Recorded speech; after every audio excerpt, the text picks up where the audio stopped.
তাফসীর মাহফিল CHP। আউযু বিল্লাহি মিনাশ শাইতানির রাজীম। বিসমিল্লাহির রাহমানির রাহিম। বিতাড়িত মরদুদ শয়তানের ওয়াসওয়াসা থেকে পানাহ চাই পরম করুণাময় আল্লাহ রাব্বুল আলামিনের নামে শুরু করছি। ألم نجعل الأرض مهادا والجبال أوتادا وخلقناكم أزواجا وجعلنا نومكم سباتا وجعلنا الليل لباسا وجعلنا النهار معاشا وبنينا فوقكم سبعا شدادا وجعلنا سراجا وهاجا وأنزلنا من المعصرات ماء سجاجا لنخرج به حبا ونباتا وجنات ألفافا সাদাকাল্লাহুল আযীম। আমি আজকে যে আয়াতগুলি তেলাওয়াত করেছি এই আয়াতগুলির মধ্যে দেখা দৃষ্টান্তগুলি আল্লাহ চোখে দেখা দৃষ্টান্তগুলিকে আঙ্গুল দিয়ে দেখাচ্ছেন যে দেখো এইগুলি যে আল্লাহর পক্ষে সম্ভব, তিনি তোমাকে মৃত্যুর পরে জিন্দা করাও তার জন্য সম্ভব। সেজন্য তিনি বলছেন ألم نجعل الأرض مهادا والجبال أوتادا। এটা কি সত্য কথা নয় যে আমি তোমাদের জন্য এই পৃথিবীকে একটি বিছানা হিসাবে বানিয়ে দিয়েছি, আর এই পৃথিবীর উপরে পাহাড়গুলি দিয়ে পেরেকের মতো পাহাড়গুলিকে প্রথিত করে দিয়েছি। ওয়াখালাকনাকুম আজওয়াজা, এবং পৃথিবীর মানব বংশ অথবা যে কোনো প্রাণী এবং জন্তুর বংশ বৃদ্ধির জন্য তোমাদের স্ত্রী জাতীয় এবং পুরুষ জাতীয় জোড়ায় জোড়ায় সৃষ্টি করেছি। ওয়াজআলনা নাওমাকুম সুবাতা, আর তোমাদের জন্য তোমাদের ঘুমকে শান্তির বাহন করেছি। ওয়াজআলনা লাইলা লিবাসা, আর রাতকে করেছি আবরণ অথবা আচ্ছাদন। ওয়াজআলনা নাহারা মাআশা, আর রুজি কামাবার জন্য দিনটাকে করেছি আলোকোজ্জ্বল। ওয়া বানাইনা ফাওকাকুম সাবআন শিদাদা, আর তোমাদের উপরে 7টি মজবুত আকাশ স্থাপন করেছি। ওয়াজআলনা সিরাজান ওয়াহাজা, আর তাতে একটি অতি উত্তপ্ত অতি উজ্জ্বল একটি বাতি সৃষ্টি করেছি।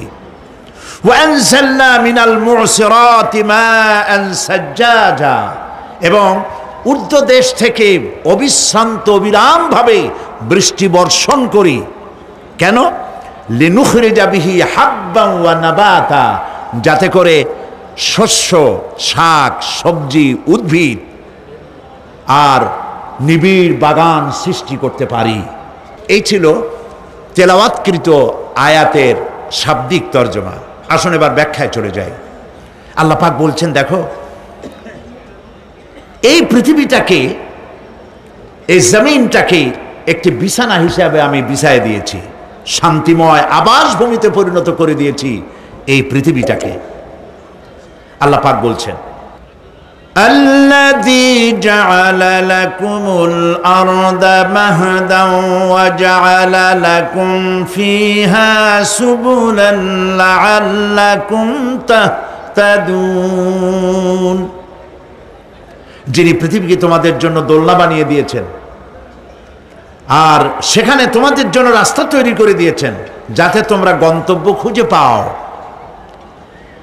সূরা নাবার মধ্যে আল্লাহ পাক পৃথিবীকে বলেছেন বিছানা, আর সূরা আয-যখরুফের মধ্যে বলেছেন দোলনা। পৃথিবীটাকে আল্লাহ কি বললেন? দোলনা। দোলনার মধ্যে শিশু যেমন শান্তিতে ঘুমায় থাকে, এই পৃথিবীটাকে তোমার জন্য শান্তিতে ঘুমাবার জন্য, চলাফেরা করার জন্য আমি এই পৃথিবীকে শান্ত করে দিয়েছি। সুবহানাল্লাহ। এবং গন্তব্যের জন্য, যাতায়াতের জন্য আমি রাস্তা বানিয়েছি। আপনি বলবেন রাস্তাগুলি তো আমরা বানাইছি গম দিয়া, ইট দিয়া, পাথর দিয়া। হ্যাঁ, আপনি বানাতে পারেন, রাস্তা আপনি বানাতে পারেন, কিন্তু যখন আপনারা কেউ বানান নাই তখন এই পথগুলি আল্লাহরই বানানো ছিল। বিশেষ করে পাহাড়িয়া এলাকায়, পাহাড়িয়া এলাকায় কোন গভর্নমেন্ট গিরিপথ তৈরি করেছে বলেন তো দেখি? কে বানিয়েছে? আল্লাহ পাক তৈরি করেছেন।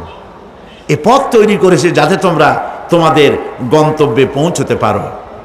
মহা শূন্যে ভাসমান এই পৃথিবী, এই পৃথিবীটাকে আল্লাহ পাক আরামের জায়গা বানিয়েছেন। অথচ এই পৃথিবীর মধ্যে আছে কি তা কি আমরা জানি? এই পৃথিবী নামক গ্রহটি, এটি প্রতি ঘন্টায় ৬৬,৬০০ মাইল বেগে পৃথিবীটা ছুটে চলছে বন্দুকের গুলির মতো। প্রতি ঘন্টায় ৬৬,৬০০ মাইল গতিবেগে পৃথিবী ছুটছে। এর অভ্যন্তরে আছে আগুন, এর মধ্যে আছে পাথর। এই এমন মারাত্মক আগুন এই পৃথিবীর পেটের মধ্যে রয়েছে যে আগুন পাথরগুলো পুড়িয়ে লাভায় পরিণত করে দেয় এবং তা উদ্গীরণ করে আগ্নেয় আকারে, আগ্নেয়গিরির আকারে উপচে পড়ে। এই পৃথিবীর মধ্যে এরকম আগুন আছে।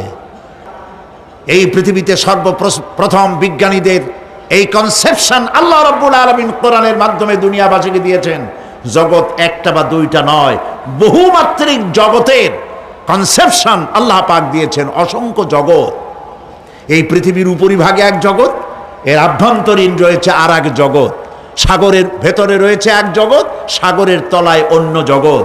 পৃথিবীর মহাশূন্যে, গ্যালাক্সি, ইউনিভার্সাল মহাশূন্যের ভিতরে যা কিছু রয়েছে তার মধ্যে রয়েছে অসংখ্য জগৎ। জগৎ একটি নয়, অসংখ্য জগৎ রয়েছে।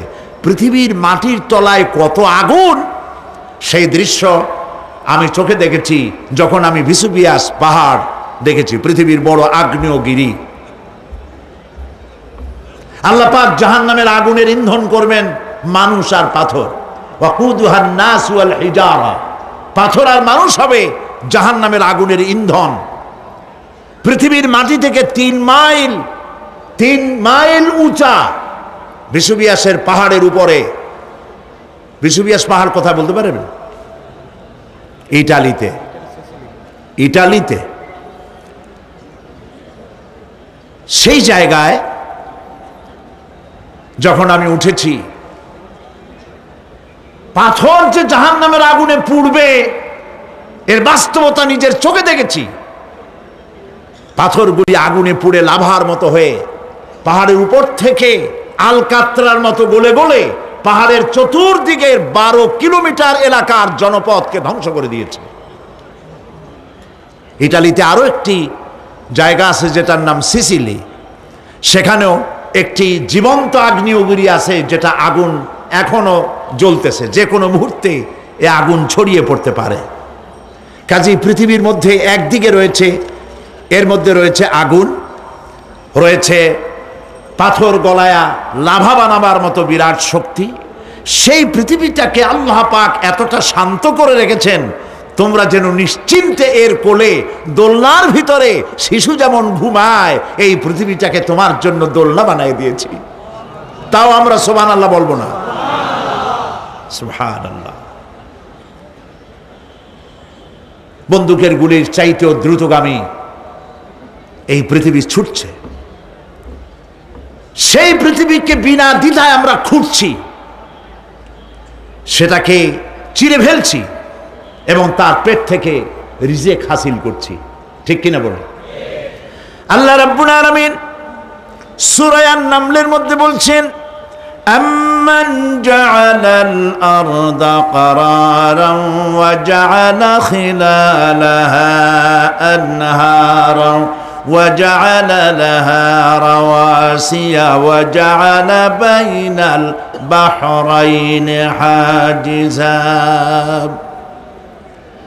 আর তিনি এই পৃথিবীর অবস্থান লাভের উপযোগী করে আল্লাহ পাক তোমার জন্য তৈরি করে দিয়েছেন এবং এর মধ্যে নদ নদী আল্লাহ পাক সৃষ্টি করে দিয়েছেন, পাহাড়গুলিকে গেড়ে দিয়েছেন, আর পানির মধ্যে দুটি ধারা আল্লাহ সৃষ্টি করেছেন।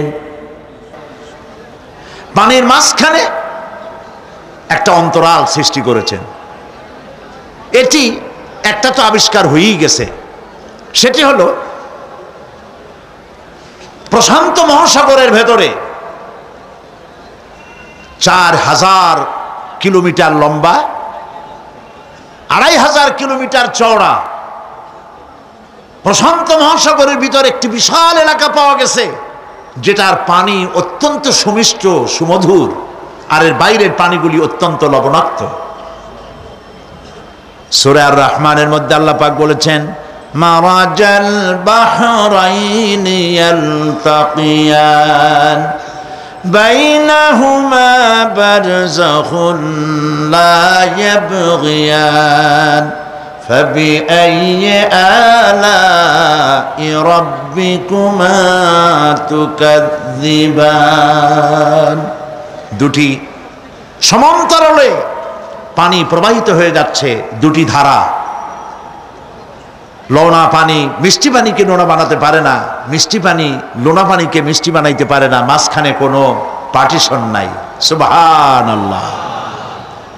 আমার দেশের পদ্মা, গঙ্গা, যমুনা, মেঘনা এর মিষ্টি পানিগুলি ভাটি এলাকারে বঙ্গোপসাগরের নোনা পানির মধ্যে ছুটে যায়, আবার জোয়ারের টানে বঙ্গোপসাগরের মুখ তিতা হয়ে যায়, এমন নোনা পানি মিষ্টি দরিয়ার মধ্যে এসে ঢুকে যায়। কিন্তু বঙ্গোপসাগরের নোনা পানি মিষ্টি পানিকে নোনা বানাতে পারে না, আবার নোনা পানিগুলি মিষ্টি এলাকায় গিয়ে মিষ্টিরেও খারাপ বানাইতে পারে না। আল্লাহ রাব্বুল আলামিন বলেন, এগুলি আমার আইন। মানে কার আইন? আফাগায়রা দীনিল্লাহি ইয়াবগুন ওয়ালাহু আসলামা মান ফিস সামাওয়াতি ওয়াল আরদি তাওআন ওয়া কারহা। আকাশে আর জমিনে যা কিছু আছে সব আনুগত্যের মস্তককে আমার সামনে অবনতি করে দিয়েছে। সুতরাং এর আমার আইন মানে, চাঁদ সূর্য গ্রহ নক্ষত্র আইন মানে কার? চিল্লায় বলুন। আল্লাহ পাক এই পৃথিবীকে সুন্দর করে সাজিয়ে দিয়েছেন, আবার এর মধ্যে তিনি মাঝে মধ্যে এই পৃথিবী একটু ভূমিকম্পন হয়, কিন্তু তা কোথাও কোথাও একসাথে না। একসাথে যদি সারা পৃথিবীতে ভূমিকম্প হইতো, সৃষ্টি জগতের অস্তিত্ব বিলুপ্ত হয়ে যেত। কথা বুঝতে পেরেছেন? এই জন্য আল্লাহ পাক বলেন, ইন্না ফি খালকিস সামাওয়াতি ওয়াল আরদি ওয়া ইখতিলাফিল লাইলি ওয়ান নাহার লাআয়াতিন লিউলিল আলবাব। নিশ্চয়ই আকাশ এবং জমিনের সৃষ্টির ব্যাপারে আর রাত আর দিনের পরিবর্তনের ব্যাপারে যারা জ্ঞানবান তাদের জন্য রয়েছে আল্লাহ পাকের নিদর্শন। এই ঘূর্ণায়মান পৃথিবী নিয়মিত ঘুরছে, সূর্যের কাছে চলে যাচ্ছে, আবার দূরে সরে আসতেছে। আর এই ঘূর্ণায়মান আসে বলে, সূর্যের কাছে যায় আর আসে বলে এক এলাকায় রাত হয় আর এক এলাকায় দিন হয়। এখন বাংলাদেশে রাত 8:45, আর ঠিক একই সময় আমেরিকার নিউ ইয়র্কে এখন দিনের 9:15। যদি এরকম অবস্থা না হতো, তাহলে এক এলাকার প্রাণীগুলি বাঁচত, অন্য এলাকার প্রাণীগুলি ঠান্ডায় ফ্রিজ হয়ে যেত। আমাদের এই পৃথিবী আল্লাহ পাকের এক অফুরন্ত নিয়ামত। এই অফুরন্ত নিয়ামত আল্লাহ পাক আমাদেরকে দিয়েছেন, আর এর মধ্যে এর অভ্যন্তরে রয়েছে মানুষের খাদ্য তৈরি করার মতো প্রাণ শক্তি মাটির মধ্যে আল্লাহ পাক দিয়েছেন। পৃথিবীটা এটি সূর্যকে আর চন্দ্রকে আল্লাহ পাক একটা নির্ধারিত মেজারমেন্ট করে রেখেছেন, একটা ঠিক সঠিক জায়গায় রেখেছেন। বিজ্ঞানীরা বলেছেন সূর্যর যে ডিগ্রিতে এখন আছে ওর থেকে কয়েক ডিগ্রি যদি নিচে নেমে আসতো, গোটা পৃথিবী জ্বলে পুড়ে ভস্ম হয়ে যেত। আবার সূর্যটা যেখানে আছে ওখান থেকে আরো কয়েক ডিগ্রি যদি উপরে উঠে যেত, তাহলে গোটা পৃথিবী ফ্রিজ হয়ে যেত, প্রাণী জগতের অস্তিত্ব শেষ হয়ে যেত। চাঁদ সম্পর্কে বলা হয়েছে চাঁদ যত ডিগ্রিতে আল্লাহ পাক স্থাপন করে রেখেছেন ওর থেকে কয়েক ডিগ্রি উপরে যদি উঠে যেত, গোটা পৃথিবী মরুভূমি হয়ে যেত। আর যদি কিছু নেমে আসতো, গোটা পৃথিবীতে জলোচ্ছ্বাস হয়ে পানিতে পৃথিবী ডুবে শেষ হয়ে যেত। তাও সুবহানাল্লাহ বলবো না? এ সমস্ত কুদরত কার? আল্লাহ পাক। আল্লাহ রাব্বুল আলামিন এরপরে বলছেন ওয়াল জিবালা আওতাদা, মাটিকে বানালাম বিছানা, আর এই বিছানাকে এটা যেন তোমাকে নিয়ে নড়াচড়া করতে না পারে সেই জন্য আমি পাহাড়গুলি পেরেকের মতো গেড়ে দিলাম। এখানে আছে যে পাহাড়কে পৃথিবীর মধ্যে পেরেকের মতো গেড়ে দিছি। কেন দিছি সেটি এসছে অন্য আয়াতে। আল্লাহ রাব্বুল আলামিন বলেন ওয়া আলকা ফিল আরদি রাওয়াসিয়া আন তামিদা বিকুম, আল্লাহ পাক বলেন তিনি জমিনে পর্বতের নোঙ্গর, পর্বতের পেরেক রকম করে এই পৃথিবীর মধ্যে গেড়ে দিয়েছেন যেন পৃথিবীটা তোমাকে নিয়ে যেন হেলাদোলা করতে না পারে।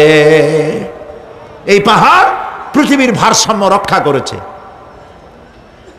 পাহাড়গুলি আজকে মানুষেরা কাটা শুরু করেছে ইন্ডাস্ট্রি বানাবার জন্য, বাড়িঘর বানাবার জন্য। পাহাড় যারা কাটছেন আত্মঘাতী কাজ করতেছেন। প্রকৃতির ভারসাম্য, এনভায়রনমেন্ট নষ্ট তো আমরাই করতেছি, ঠিক কিনা বলেন? কারা নষ্ট করতেছে?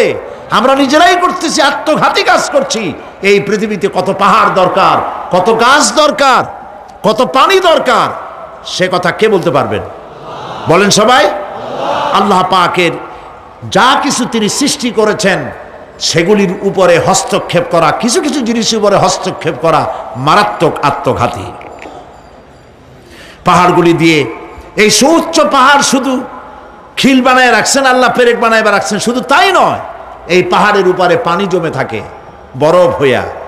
আমরা যখন প্লেনে যখন যাই, ঢাকা এবং চিটাগং যে ফ্লাইটগুলি আসা যাওয়া করে এগুলি 9,000, 10,000, 11,000 ফিট দিয়ে উচ্চতায় উড়ে আসে। কিন্তু আমরা যখন ইন্টারন্যাশনাল ফ্লাইটে উড়ি তখন সেগুলি চলে 35 থেকে 40,000 ফিট পর্যন্ত উচ্চতায় উড়ে যায়। পৃথিবী যে কত সুন্দর তা প্লেনে উঠলে বোঝা যায়।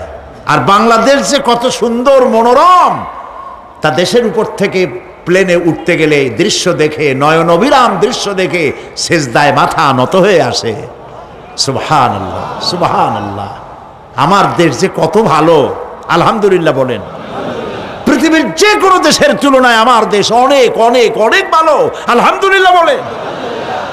এর গাছে হাত দিলে খাবার পাওয়া যায়, পানিতে হাত দিলে খাবার পাওয়া যায়, জমিনে হাত দিলে খাবার পাওয়া যায়, যেখানে হাত দেবেন সেখানে খাবার। আমাদের তো আসলে খাদ্যের অভাব না। আমাদের কি খাদ্যের অভাব আসলে? না, আসলে খাদ্যের অভাব না। আমাদের সব আছে, বিশাল বনজ সম্পদ আছে। কাপ্তাই, রাঙ্গামাটি, বান্দরবন যে দেখেন বনজ সম্পদ কাহাকে বলে। খুলনার ফরেস্ট এরিয়া যে দেখেন বনজ সম্পদ কারে বলে।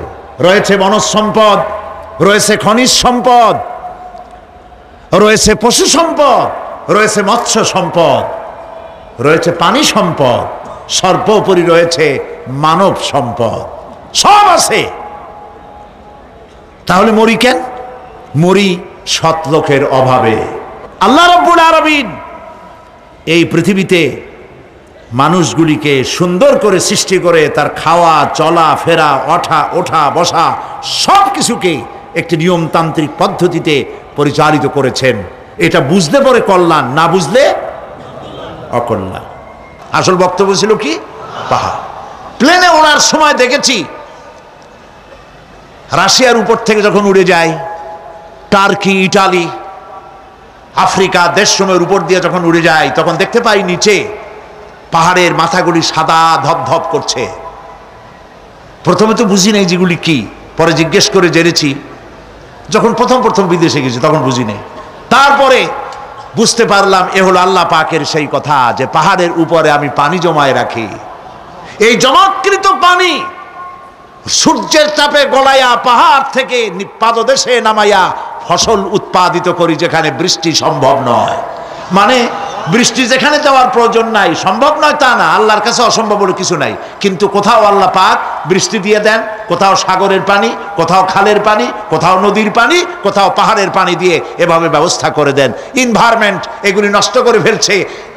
একটা দেশ আছে যার নাম, একটা মহাদেশ যার নাম অ্যান্টার্কটিকা। এই অ্যান্টার্কটিকা মহাদেশে কোনো মানুষ নাই, আছে শুধু পেঙ্গুইন। কি আছে কন্ত? পেঙ্গুইন। শুধু বরফ আর বরফ। এগুলি জমা করে রাখার মধ্যে রয়েছে আল্লাহ পাকের বিশেষ কুদরত, যা আল্লাহ পাক মানুষের জন্য তৈরি করে রেখেছেন। মানুষ বুঝতে পারে না। এনভায়রনমেন্ট নষ্ট করে ফেলার পরে এই বরফগুলি গড়ে যাচ্ছে, নষ্ট হয়ে যাচ্ছে। এরপরে আল্লাহ পাক বলছেন, وَخَلَقْنَاكُمْ أَزْوَاجًا, আর এই পৃথিবীর বংশধারাকে, সৃষ্টি ধারাকে ঠিক রাখার জন্য আমি তোমাদেরকে জোড়ায় জোড়ায় সৃষ্টি করেছি। সুবহানাল্লাহ। প্রত্যেকটি প্রাণীর ভিতরে স্ত্রী জাতীয়, পুরুষ জাতীয় আছেই, আছে কিনা বলেন? এমন একটা নামকরণ যেখানে শুধু পুরুষ, নারী নাই, স্ত্রী জাতীয় নাই, আছে নাকি?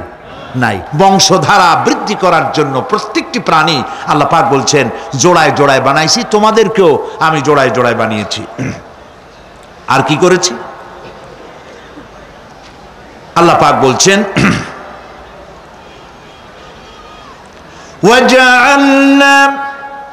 وَجَعَلْنَا نَوْمَكُمْ سُبَاتًا, একদিকে তো জোড়ায় জোড়ায় বানালাম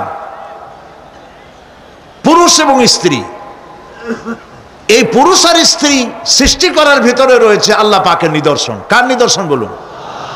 কোরআনে কারিমে আল্লাহ পাক বলেন, وَمِنْ آيَاتِهِ أَنْ خَلَقَ لَكُم مِّنْ أَنفُسِكُمْ أَزْوَاجًا لِتَسْكُنُوا إِلَيْهَا وَجَعَلَ بَيْنَكُم مَّوَدَّةً وَرَحْمَةً إِنَّ فِي ذَلِكَ لَآيَاتٍ لِقَوْمٍ يَتَفَكَّرُونَ। আর আল্লাহ পাকের অসংখ্য নিদর্শনের মধ্যে এটিও নিদর্শন যে তিনি তোমাদের থেকে তোমাদের জোড়া সৃষ্টি করেছেন, তোমাদের স্ত্রী বানাইছেন। কেন?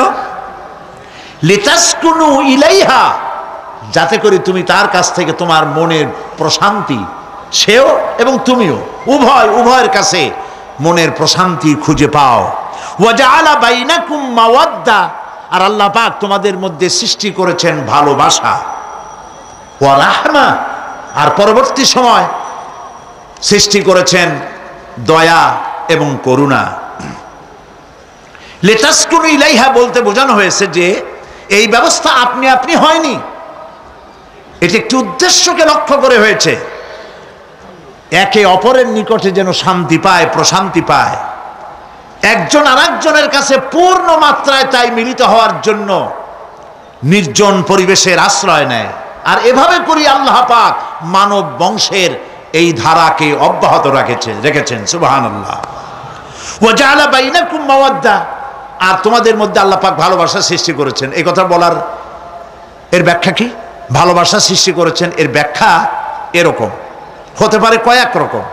আমি যেটা জেনেছি সেটি হচ্ছে এরকম, ভালোবাসা সৃষ্টি হওয়ার তো কথা ছিল না। এক পর্যায়ে ভালোবাসা থাকবে কোনো একটি বিশেষ সময়, বাকি সব সময় ঝগড়া হবে, এটাই হওয়া স্বাভাবিক ছিল। ধরুন মেয়ের বাড়ি চট্টগ্রাম, ছেলের বাড়ি বরিশাল। মেয়ে শুটকি খেতে খুব পছন্দ করে, ছেলের গন্ধও সহ্য করতে পারে না। মেয়ে বলে খড়ে যাচ্ছে, আর ছেলে বলে যে কমে যাও। মানে একজন আর একজনের ভাষার সাথে মিল নাই। কথা ঠিক কিনা বলেন? ভাষার সাথে মিল নাই, রুচির সাথে মিল নাই। একজনের টক পছন্দ করে আর একজনের টক সহ্য করতে পারে না, আর একজনের শুটকি খায় আর একজনের শুটকি পছন্দ করে না। কাজী রুচি আর অভ্যাস ইত্যাদি দিয়ে সারাদিন স্বামী স্ত্রীর মধ্যে ঝগড়া হওয়া স্বাভাবিক ছিল, ঠিক না? আল্লাহ পাক বলেন সেখানে আমি এই স্বামী স্ত্রী যখন হয়ে যায় তখন দুজনের মধ্যে আমি ভালোবাসার সৃষ্টি করে দেই। আর সে ভালোবাসা এমন পর্যায়ে চলে যায়, স্ত্রী তার স্বামীর জন্য জীবন দিতে চায়, স্বামী তার স্ত্রীর জন্য জীবনের সব কিছু উজাড় করে দিতে চায়। ওয়াজআলা বাইনাকুম মাওয়াদ্দা, এরপরে সৃষ্টি করি রাহমা। ওই ভালোবাসা ছিল যৌবন কেন্দ্রিক, বিশেষ এক উদ্দেশ্যকে সামনে রেখে। কিন্তু যখন যৌবনে ভাটি লাগলো তখন ওই উদ্দেশ্য আর থাকলো না। তখন আল্লাহ পাক বলেন এই সময় তো দুজনের মধ্যে রাগারাগি খেসাখেসি ইত্যাদি হয়, স্বাভাবিক ছিল, কিন্তু তা হইল না। আমি রহমত দিলাম, করুণা দিলাম। এখন বুড়ি বুড়ারে ছাড়ে বাঁচে না, আর বুড়াও বুড়িরই ছাড়া বাঁচে না। তাও আমরা সুবহানাল্লাহ কব না? প্রিয় ভাই সব, আমি বুঝতে পারছি আপনারা বলেন ঠিকই, তবে শুনতে শুনতে মোহমুগ্ধ হয়ে বলার সময় পান না।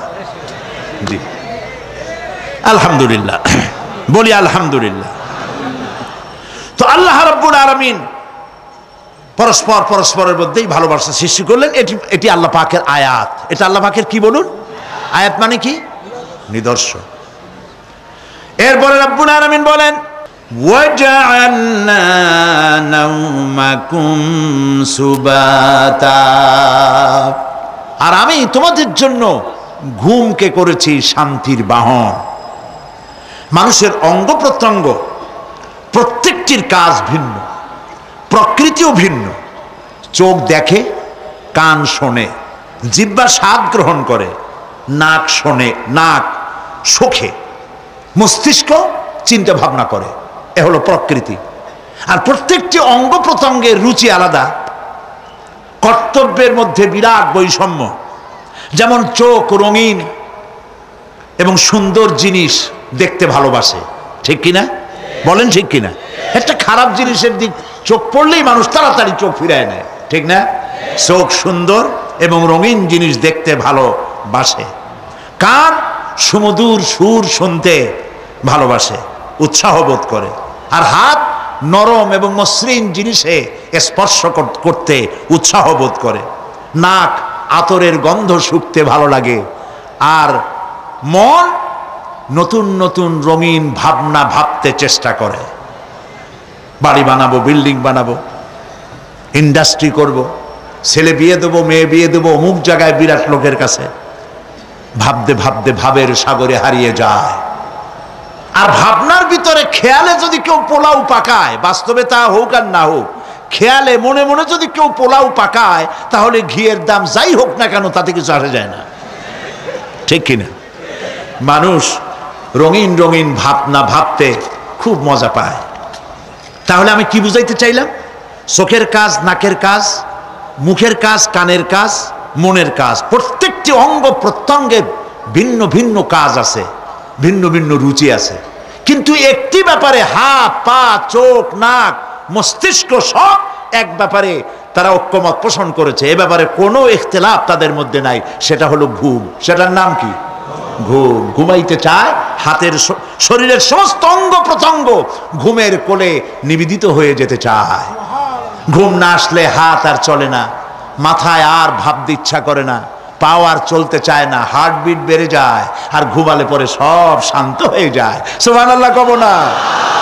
আল্লাহ রাব্বুল আলামিন বলেন এই নিদ্রা কি, এই ঘুমকে আমি তোমাদের জন্য শান্তির বাহন বানিয়ে দিয়েছি। আলাম ইয়ারাউ আন্না জাআলনাল লাইলা লিয়াসকুনু ফীহি ওয়ান নাহারা মুবসিরান ইন্না ফী যালিকা লাআয়াতিন লিকাওমি ইউমিনুন। তারা কি আল্লাহ পাকের এই কুদরতের কথা চিন্তা করে না, যে আমি রাতের আধার দিয়ে ধরনীর বুক ছেয়ে দেই, দিনের উজ্জ্বলতা কোলাহল, গাড়ির আওয়াজ, ভ্যাঁ ভোঁ আওয়াজ হচ্ছে, কলকারখানা আওয়াজ হচ্ছে, সূর্যের বিরাট তাপ, ঘুম আসে না। সারাদিন কাজ করার পর শরীরের আরাম দেওয়ার জন্যে রাতের একটি কালো চাদর পৃথিবীর উপরে আমি বিছায় দেই।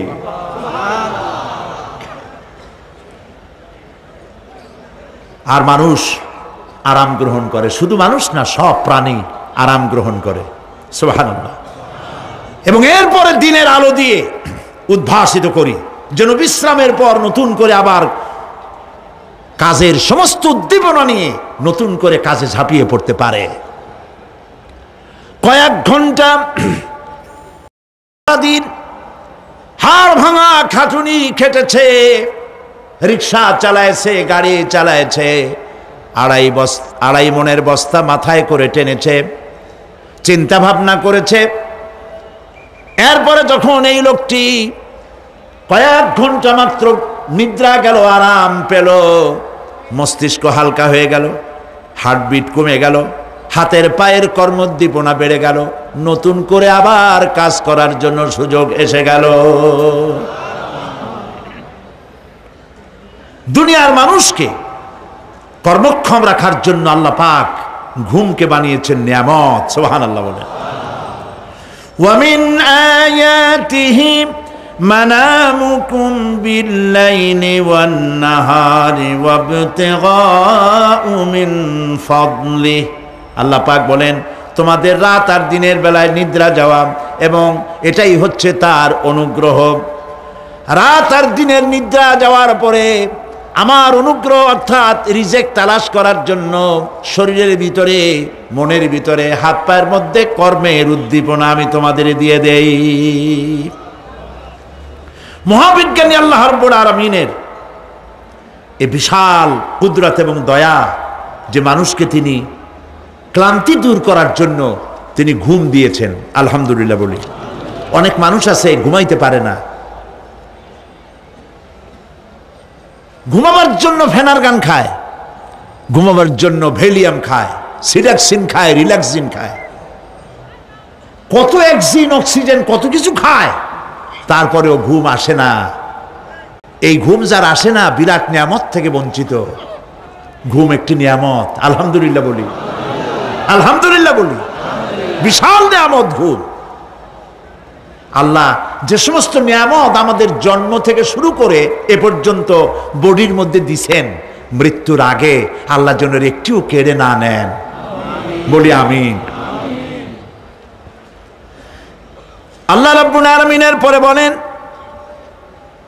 ওয়াজআলনাল লাইলা লিবাসা ওয়াজআলনান নাহারা মাআশা।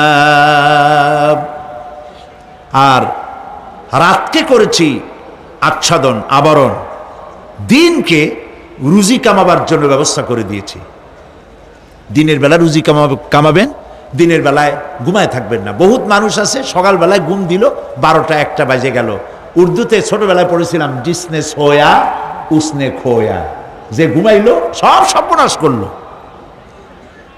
অসময় ঘুমানো, অসময় ঘুমানো সর্বনাশ হয়ে যাবে সব। এই জন্য আল্লাহ পাক বলেছেন, দিনটারে বানাইছি রুজি কামাবার জন্য। রুজি কামাও, রুজি কামানো এটাও একটা ইবাদত। রুজি কামানো কি? হালাল রুজি কামাবেন, ইবাদত। আপনি যে আপনার স্ত্রীকে একটা ব্লাউজ কিনে দেন, কাপড় চোপড়, প্রয়োজনীয় কসমেটিক্স কিনে দেন, আপনি যে বাজার ঘাট করেন, সব হালাল পয়সা যদি হয়, সাদকা দেওয়ার মতো সমান সওয়াব হবে। রুজি কামাইতে হবে, এটা আল্লাহ পাকের হুকুম, রুজি কামাও। ফাইদা কুদিয়াতিস সালাত ফান্তাশিরু ফিল আরদ ওয়াবতাগু মিন ফাদলিল্লাহ। সুবহানাল্লাহ বলেন। নামাজ যখন শেষ হয়ে গেল, ফাইদা কুদিয়াতিস সালাত, নামাজ যখন শেষ হয়ে গেল, ফান্তাশিরু ফিল আরদ, তখন জমিনে ছড়িয়ে পড়ো আর আমার অনুগ্রহ, রিস্ক অনুসন্ধান করো। সুবহানাল্লাহ। মসজিদে বসে বসে খালি তসবিহ টিপতে থাকো না, কাজের সময় কাজ করো। অফিস থেকে বলে আসছে জোহরের নামাজ পড়তে যাই, জোহরের নামাজ পড়িয়ে তারপর নফল পড়া শুরু করছে, এরপরে দোয়া দুরুদ পড়া শুরু করছে। 1 ঘন্টা অফিসের সময় নষ্ট করেছেন। ফরজ নামাজ সুন্নত নামাজ পড়তে যতটুকুন লাগবে এর থেকে বেশি সময় নিলে বেতন হালাল হবে না। আপনি মিথ্যা কথা বলে মিথ্যা ছুটি নিয়ে দিনের কাজ করতে পারেন না। আপনার রুজি হালাল হইতে হবে। আপনার নফল নামাজ পড়া দরকার, রাত পড়ে আছে, রাতের বেলা গিয়ে জনমের মতো নফল পড়েন, কে নিষেধ করবে? মনে থাকবে কথা? প্রিয় ভাই সব, হযরত ওমর ফারুক রাদিয়াল্লাহু তাআলা আনহু তিনি একবার মসজিদ নববীর মধ্যে দেখলেন ফজরের সময়, জোহরের সময় তিনি দেখলেন ফজরে যাদের দেখলাম এক জায়গায় বসা ৫-৭টা লোক, জোহরে তো তাদেরই দেখতেছি, আসরের সময় দেখলেন ওইখানে বসা, মাগরিবেও দেখলেন, এশায়ও দেখলেন। এশার নামাজের পর তিনি প্রশ্ন করলেন, তোমরা কারা? বলল যে আমরা হলাম দূরের থেকে আসছি, মসজিদে নববী শ্রেষ্ঠ মসজিদ, এখানে বসে বসে আল্লাহর জিকির আজগার করি। তো আল্লাহর জিকির আজগার করো, নামাজ পড়ো, খাও কি? কাজে কিছু লোক আছে ওরা মেহেরবানি করে রান্না করে আনিয়া আমাদের খাওয়াইয়া যায়। হযরত ওমর ফারুক রাদিয়াল্লাহু তাআলা আনহু বললেন, তাহলে তো তোমার চাইতে, তোমরা যে কয়জন এখানে বসে ইবাদত করো, তোমাদের চাইতে ওই ব্যক্তি অনেক উত্তম যে নিজে রুজি কামাই করে তোমাদের খাওয়ায় যায়, তোমরা তো অলস। শুনে রাখো, নামাজের সময় ছাড়া আগামীকাল এই জায়গায় যদি বসা দেখি, ব্যাট মারে বাইর করে দেবো মসজিদ নববী থেকে। ইসলাম কাজের প্রতি উদ্দীপনা দিয়েছে, ইসলাম কাজের ট্রেনিং দিয়েছে। সুবহানাল্লাহ বলে কাজ করো আর খাও, বসে বসে বাপের বোঝা হইও না। প্রিয় ভাই সব, এরপরে আল্লাহ পাক বলছেন, ওয়াবানাইনা ফাওকাকুম সাবআন শিদাদা, আর তোমাদের উপরে আমি তোমাদের উপরে শক্ত মজবুত 7টি আকাশ সৃষ্টি করেছি। সুবহানাল্লাহ। এর থেকে বেরিয়ে যাওয়ার কোনো উপায় নাই, এতে ফাটল ধরাবারও কোনো উপায় নাই। এবং এই আকাশটাকে আমি আবার সুন্দর করে সাজায় রাখছি, নয়ন অভিরাম দৃশ্য সার্বক্ষণিকভাবে আমি রেখেছি, রাতের আধারে যা দেখা যায়। সেটা কি? আল্লাহ রাব্বুল আলামিন বলেন, ইন্না যায়্যানাস সামাআদ দুনিয়া বিজিনাতিনিল কাওয়াকিব, এই দুনিয়ার আকাশখানিকে তারকা প্রদীপ দিয়া সাজায় রেখেছি মনের মতো। দেখো তুমি তাকাইয়া, কি সুন্দর করে আকাশকে সজ্জিত করে রেখেছি। আল্লাযী খালাকা সাবআ সামাওয়াতিন তিবাকা মা তারা ফি খালকির রাহমানি মিন তাফাউত ফারজি'ল বাসারা হাল তারা মিন ফুতুর। ক্ষমাশীল তিনি, সপ্ত আকাশ রচিলেন থরে থরে, কোনো ত্রুটি হেরিবে না তার পূর্ণ সৃজন পরে। চাহো তুমি তার সৃষ্টি পানে, দেখো কিছু ভুল চুক, ফিরাও তোমার নয়ন খানি, ফিরাও তোমার মুখ। জোরে বলেন নাই, বলেন আলহামদুলিল্লাহ, সুবহানাল্লাহ। এক দরবেশ, সে একবার এক বট গাছের তলায় বসিয়া এই আয়াত পড়তেছিলেন। এই আয়াত পড়ে তার মনে উঠলো, আল্লাহ পাক বলছেন হাল তারা মিন ফুতুর, দেখো কি কোনো ভুল চুক, আবার তাকাও। তো সে দেখে ভুল ত্রুটি তো ধরবার উপায় নাই, আল্লাহ তোমার সৃষ্টির মধ্যে কোনো ত্রুটি নাই, তবে একটা জিনিস আমার কাছে একটু বেকায়দা লাগে। সেটা কি? সে বলছে যে আল্লাহ, এই যে বট গাছ, বিশাল গাছ, যেমন গাছ ফলটা তো ওইরকম হয়নি, তাল গাছটা যেমন ফলটাও ওই রকম, নারকেল গাছটা যেমন ওই রকম, বেল গাছটা যেমন ফলটা ওই রকম, চালটাটা যেমন ফলটা ওই রকম, ঠিক না? কিন্তু এত বড় বট গাছ, ফল একেবারে একটু একটু। দরবেশ সাহেব চিত হয়ে শুয়ে শুয়ে এগুলি চিন্তা করতেছিলেন। হঠাৎ করে একটা বটের ফল, আধা পাকা ফল, অনেক উপর থেকে বৃন্তচ্যুত হয়েছে, দরবেশ সাহেবের নাকের ডগার উপরে টস করে পড়ছে, পড়ার সাথে সাথে নাক জ্বলিয়ে উঠছে। কান ধরে তওবা করে দরবেশ সাহেব সিজদায় পড়ে গেছেন, আল্লাহ কি বলি না করলাম, আমার চিন্তা মতে যেমন গাছ তেমন ফল, তালের সাইজের যদি হইতো, যে পজিশনে আমার নাকের উপরে পড়ছে, নাক তো ভালো, মাথাও গুঁড়ো গুঁড়ো হয়ে যেত। সুবহানাল্লাহ, সুবহানাল্লাহ। আল্লাহ পাক বলছেন, সুম্মা রজি'ল বাসারা কাররাতাইন ইয়ানকালিব ইলাইকাল বাসারু খাসিআও ওয়া হুয়া হাসির। অক্ষমহীন দৃষ্টি তোমার সৃষ্টিতে পাবে ফাঁকি, ফিরাও তোমার নয়নখানি, ফিরাও কাঙ্গালাখি। আমার সৃষ্টি নৈপুণ্যতার দিকে যতবার তাকাও না কেন, আমার সৃষ্টির ভিতরে কোনো ত্রুটি তুমি দেখতে পাবে না। এই জন্য নবীজি বলেছেন, আল্লাহ রাব্বুল আলামিনের সৃষ্টির কলাকুশলতার প্রতি কেউ যদি একবার গবেষণা করে, একটা ঘন্টাও যদি কেউ চিন্তা করে, কয় ঘন্টা? একটি ঘন্টা আল্লাহর সৃষ্টি নৈপুণ্যতা সম্পর্কে একটি ঘন্টা যদি কেউ চিন্তা করে, গবেষণা করে, নবীজি বলেছেন ওই বান্দার আমল নামায় আল্লাহ পাক 60 বছরের নফল ইবাদতের সব লিখে দিবে।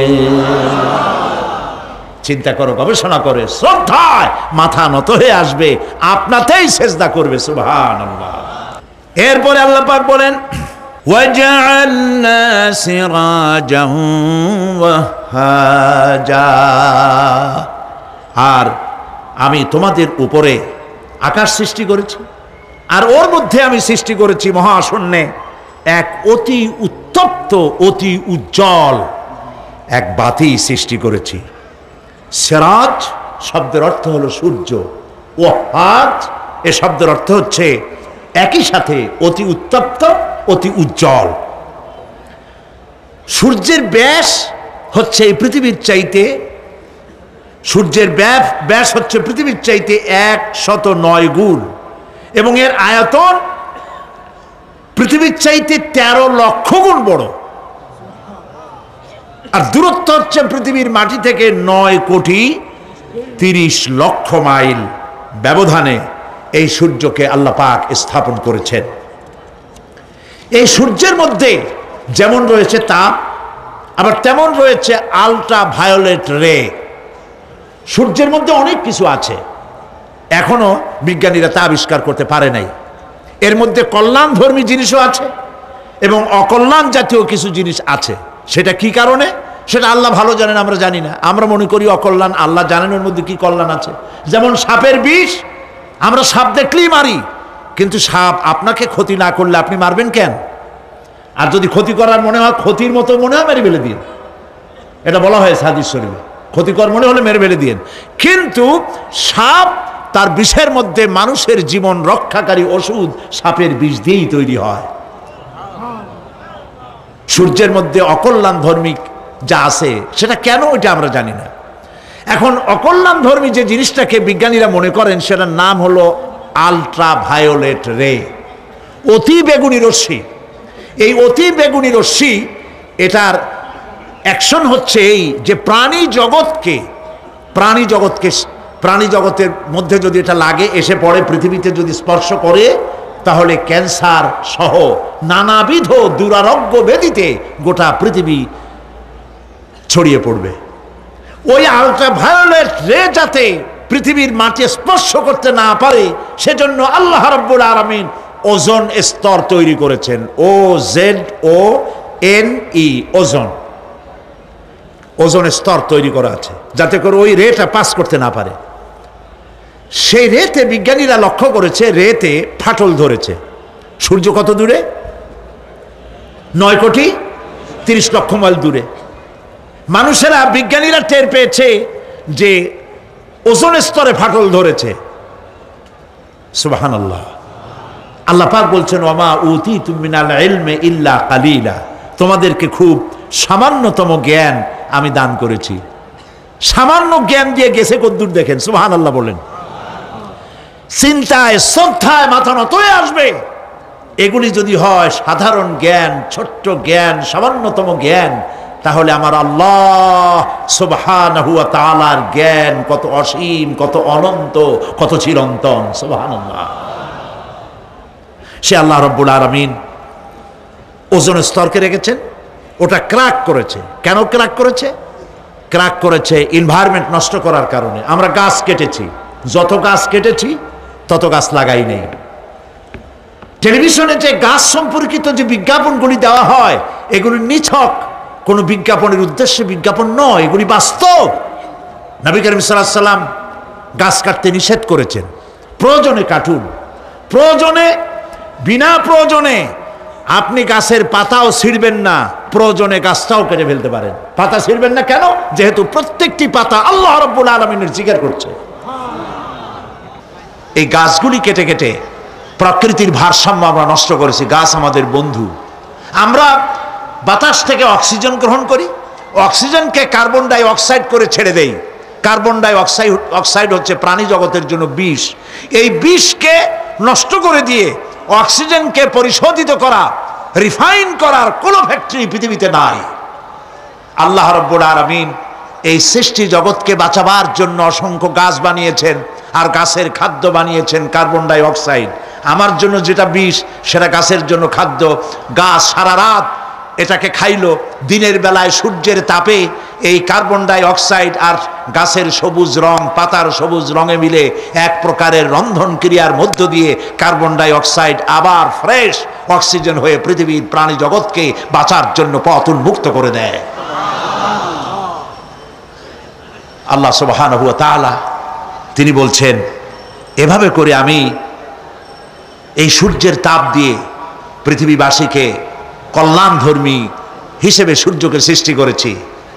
এই সূর্যের তাপ, এটি একটি বিরাট অগ্নিকুণ্ড। কোটি কোটি বছর ধরে ভূপৃষ্ঠে আলো এবং উত্তাপ ছড়িয়ে যাচ্ছে। সুবহানাল্লাহ বলেন। বলেন তো, পৃথিবীর সমস্ত আগুন সব যদি এক জায়গায় করা হয়, সূর্য এক সেকেন্ডে যে তাপ পৃথিবীতে দেয়, ওরকম এক সেকেন্ডের তাপ পৃথিবীর সব আগুন এক জায়গায় হইয়া সমভাবে সর্বত্র ছড়াতে পারবে কি? সুবহানাল্লাহ। মসজিদ আন-নববী আশ-শরীফ, আল মদিনা আল মুনাওয়ারা, সোনার মদিনা। সুবহানাল্লাহ।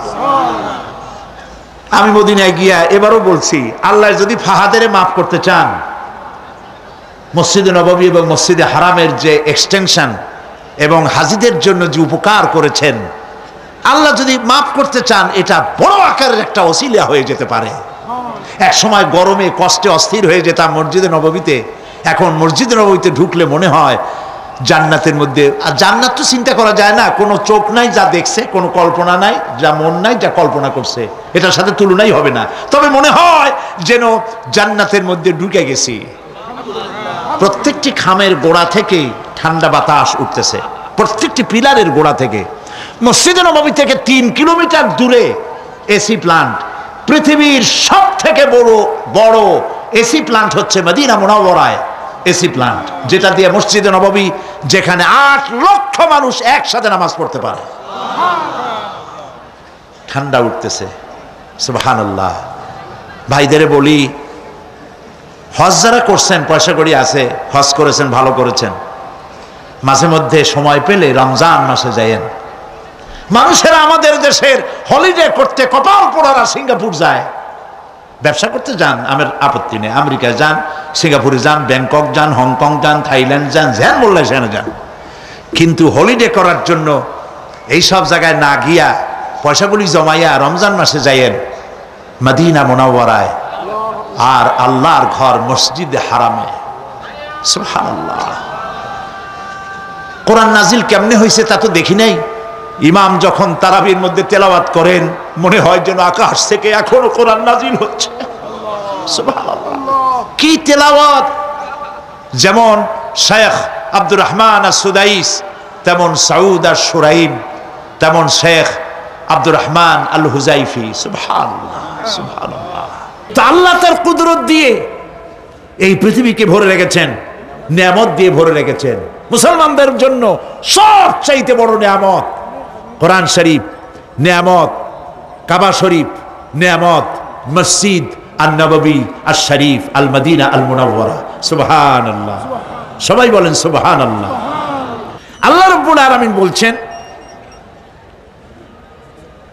وأنزلنا من المعصرات ماء ثجاجا। আমি আকাশ থেকে তোমাদের জন্য অবিশ্রান্ত বিরাম ভাবে বৃষ্টি বর্ষণ করি। কেন?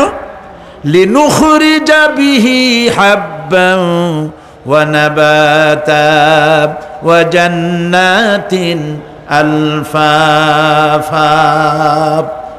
আকাশ থেকে বৃষ্টি বর্ষণ করি যাতে করে শাক সবজি শস্য দানা খাদ্য এই জমিন তোমাদেরকে উৎপাদিত করে দেয়। আলহামদুলিল্লাহ। সেই জন্য আল্লাহ পাক বলছেন, দেখো আকাশ থেকে যে পানিটা নাজিল করলাম, বৃষ্টি দিলাম, এই বৃষ্টির পানি আনলাম কই থেকে? সমুদ্র থেকে। সমুদ্রের পানি মিষ্টি না নোনা? জবাব দেন না। আকাশ থেকে যখন পড়ে তখন এটা কি মিষ্টি, নোনা না মিষ্টি? আল্লাহ রাব্বুল আলামিন বলেন আফারাইতুমুল মাআল্লাযী তাশরাবুন আনতুম আনজালতুমুহু মিনাল মুজনি আম নাহনুল মুনজিলুন। তোমরা যে পানি পান করো, এই পানি আকাশ থেকে কে নাজেল করে? তোমরা করো না আমি আল্লাহ করি? কে করে বলেন? আল্লাহ পাক বলছেন লাউ নাশাউ জাআলনাহু উজাজান ফালাউলা তাশকুরুন। ইচ্ছে করলে এই পানিগুলি কি লবণাক্ত আকারে নাজিল করতে পারতাম, আমি মিষ্টি করে নাজিল করে দিলাম। কেন বান্দা আমার শুকর আদায় করো না? নোনা অবস্থায় যদি নাজিল হতো সমস্ত ফসল তোমাদের ধ্বংস হয়ে যেত। এখন আপনি বলতে পারেন যে আল্লাহ পাক, আল্লাহ তাআলা তিনি আকাশ থেকে পানি না দিলে আমাদের অসুবিধা কি? মানুষ তো নানান রকম চিন্তা করে, পানি না দিলে তো কি অসুবিধা? আমার খালে পানি, আমার বিলে পানি, আমার কুয়ায় পানি, আমার টিউবওয়েলে পানি, পানি না দিলে ক্ষতি কি? আল্লাহ পাক কোরআনে কারীমের মধ্যে বলেছেন কুল আরাআইতুম ইন আসবাহা মাউকুম গাওরান ফামান ইয়াতিকুম বিমাইম মাইন। বলো দেখি সবে শুকাইয়া যদি যায় এই জমিনের পানি, তাহলে হেথায় তটনির ধারা কে দিবে সবারে আনি। বান্দারে, বৃষ্টি না হইলে তুমি পানির পরোয়া করো না। সমুদ্রের পানি নেবা, নদীর পানি নেবা, কলের পানি নেবা। শুনে রাখো বান্দা, নদীর প্রবাহমান নদীর পানি, কলের পানি, টিউবওয়েলের পানি, মাটির পরতে পরতে পানি সব যদি আমি শুকায়ে দেই, কে আছে এই পৃথিবীতে যে নতুন করে তোমার জন্য পানি আমদানি করে দিতে পারে? পারে কেউ? কেউ পারে না। এই পানি দিয়ে আমি তোমাদের জন্য ফসল ফলাই। লিনুখরিজা বিহি হাব্বান ওয়া নাবাতা। ইয়া আইয়ুহান নাসু যকুরু নি'মাতাল্লাহি আলাইকুম হাল মিন খালিকিন গায়রুল্লাহ। হে মানব সকল, স্মরণ করো আল্লাহ পাকের ওই নিয়ামতকে। ওই আল্লাহ ছাড়া তোমাদের কি এমন কেউ আছে? কোন আল্লাহ, কোন রিজিক দাতা? ইয়ারযুকুকুম মিনাস সামাই ওয়াল আরদ, যিনি আকাশ এবং জমিন থেকে তোমাদেরকে রিজিক দিতে পারেন। লা ইলাহা ইল্লা হুয়া, ওই আল্লাহ ছাড়া কেউ নাই। ফাআন্না তুফাকুন, যাও কই? কেন বিভ্রান্ত হও? আল্লাহ পাক আকাশ থেকে পানি দিলেন, জমিনের ফসল উৎপাদন করে দিলেন।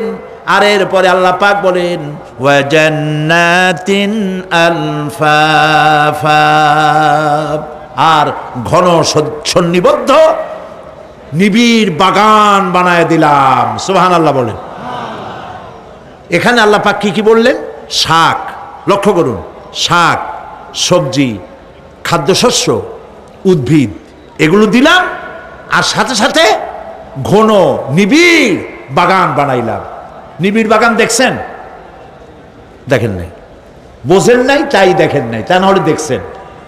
কক্সবাজার যাওয়ার সময় দেখেন না গাছের রাস্তার দুই ধারে কত গাছ, দেখছেন কি না? রাঙ্গামাটি যাওয়ার সময়, বান্দরবনে যাওয়ার সময় কার বাবা এই গাছগুলি লাগাইছে? কোন কে লাগিয়েছে? আল্লাহ। চিল্লায় বলেন কে লাগিয়েছে? পাহাড়ের গাছ কি আপনি লাগাইছেন? তো কথা কইতে পারলেন না কেন? কে লাগিয়েছে? আল্লাহ পাক। সুন্দরবন ফরেস্ট এরিয়া দেখছেন কোনোদিন? না দেখলে যাইয়েন, দেখে এসেন। বিশাল এরিয়া, বঙ্গোপসাগরের কিনারা দিয়া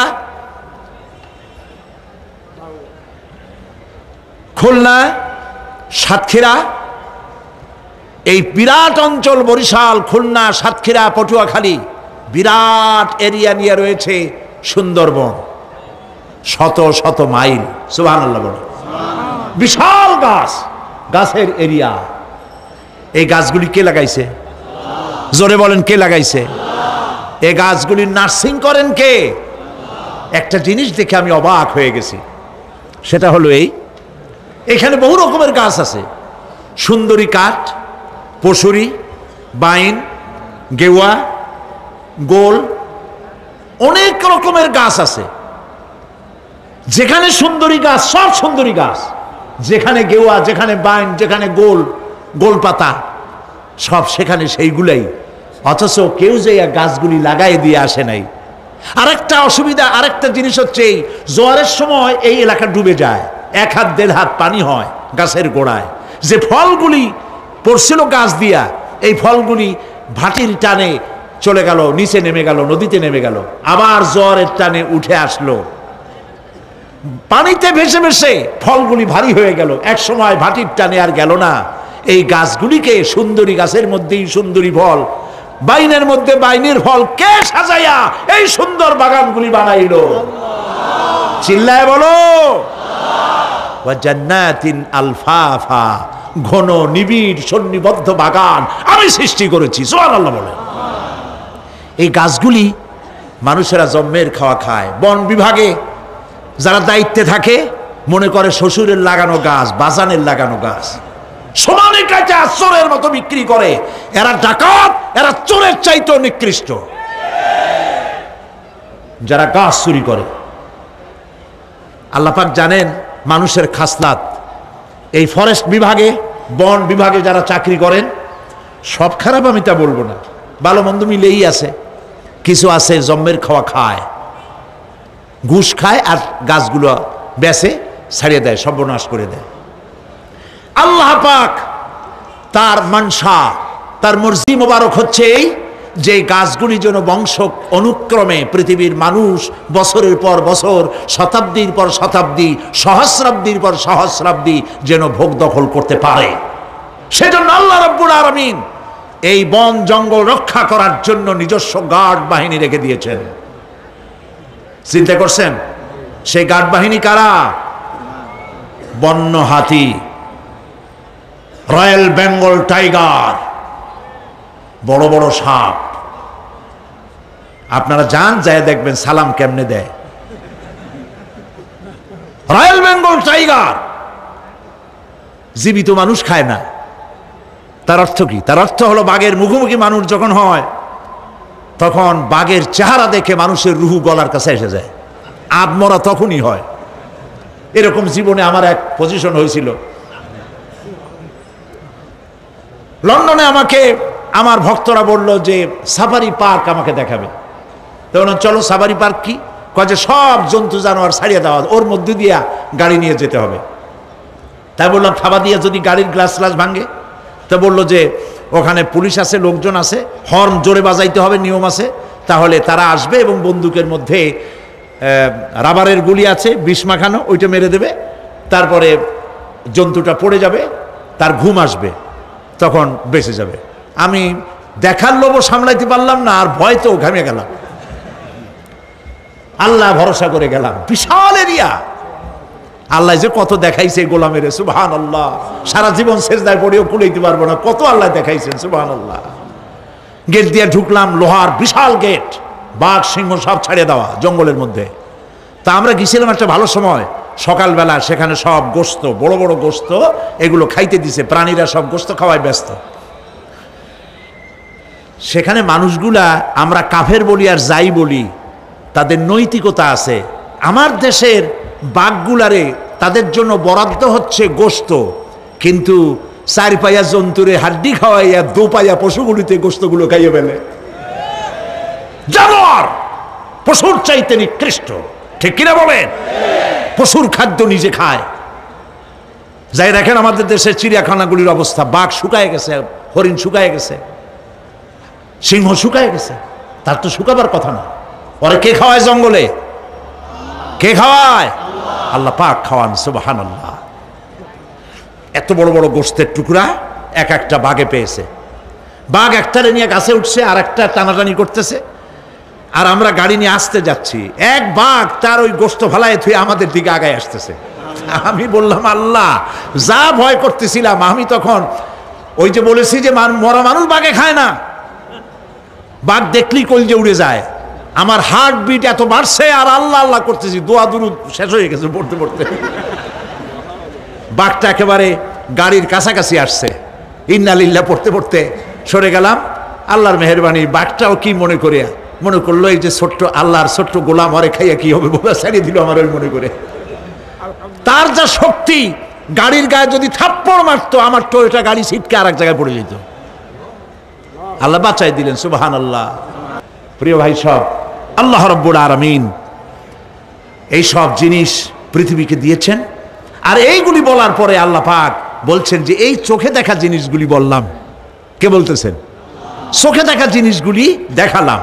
এগুলি দেখে চক্ষুকে উন্মিলিত করার জন্য এই সব দৃষ্টান্ত আমি চোখের সামনে রেখে দিলাম। এর দ্বারা বোঝো, এত বড় বিশাল আকাশ, অত বড় সূর্য, এত সুন্দর চাঁদ, এই পাহাড়, ওই সমুদ্র, এই বনবনানী যিনি সৃষ্টি করেছেন, আমার মতো ছোট্ট মানুষ মৃত্যুর পরে তিনি আবার জিন্দা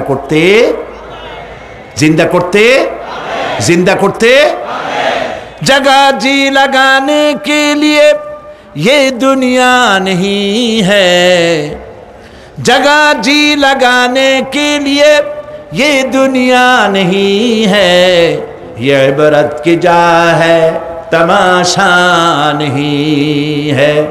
এই পৃথিবী খেল তামাশা করার জায়গা না, দেখো আর শেখো আল্লাহ পাকের অপূর্ব সৃষ্টি, নৈপুণ্যতা, কলা কুশলতা দেখো, আর সেজদা দিয়ে আল্লাহ রব্বুল আলামিনের শুকরিয়া আদায় করো। সুবহানাল্লাহ। আমরা যদি তা করতে পারি, আল্লাহরে যদি বুঝতে পারি, আমাদের আমল আখলাক ভালো হয়ে যাবে। আমরা চুরি করে গাছ বেচবো না, ওজনে কম দেব না, খাদ্যে ভেজাল দেব না, ঘুষ খাবো না, সুদ খাবো না, প্রতারণা করব না, মিথ্যা কথা বলবো না। আমরা ভালো হয়ে যাব যদি এই একটি জিনিসকে বিশ্বাস করতে পারি যে আমার এই জীবন শেষ কথা নয়, আর একটা জীবন আসবে, সেই জীবনে এই জীবনের সব হিসাব দিতে হবে। রব্বানা যালামনা আনফুসানা وَإِن لَّمْ تَغْفِرْ لَنَا وَتَرْحَمْنَا لَنَكُونَنَّ مِنَ الْخَاسِرِينَ। আয় আল্লাহ তাআলা, বিশাল এই জনসমুদ্র নিয়ে তোমার দরবারে গুনার বোঝা মাথায় নিয়ে হাত তুলেছি। মাবুদ গো, মেহেরবানি করে আলোচনার সবটুকুন নবী করিম সাল্লাল্লাহু আলাইহি ওয়াসাল্লামের রূহ মুবারকে পৌঁছায় দাও। রব্বুল আলামিন, আমাদের মধ্য থেকে যাদের মা বাপ দুনিয়া থেকে জনমের মতো বিদায় হয়ে গেছে, কবরগুলিকে জান্নাতের টুকরায় পরিণত করে দাও। রব্বির হামহুমা কামা রব্বায়ানি সগীরা। সবাই পড়েন, রব্বির হামহুমা কামা রব্বায়ানি সগীরা। আয় আল্লাহ তাআলা, সারা জীবন গুনাহ করে জীবনটাকে নষ্ট করে ফেলেছি মাবুদ। আল্লাহ তাআলা, কোরআনের মাহফিলে আশা করে হাত তুলেছি, জিন্দেগীর গুনাহ মাফ করে দাও। সুবহান রাব্বিকা রাব্বিল ইজ্জাতি আম্মা ইয়াসিফুন ওয়া সালামুন আলাল মুরসালিন ওয়ালহামদুলিল্লাহি রাব্বিল আলামিন। ওয়াজআল আখিরা কালামিনা ইনদাল মাউত লা ইলাহা ইল্লাল্লাহু মুহাম্মাদুর রাসূলুল্লাহ। আসসালামু আলাইকুম ওয়া রাহমাতুল্লাহ।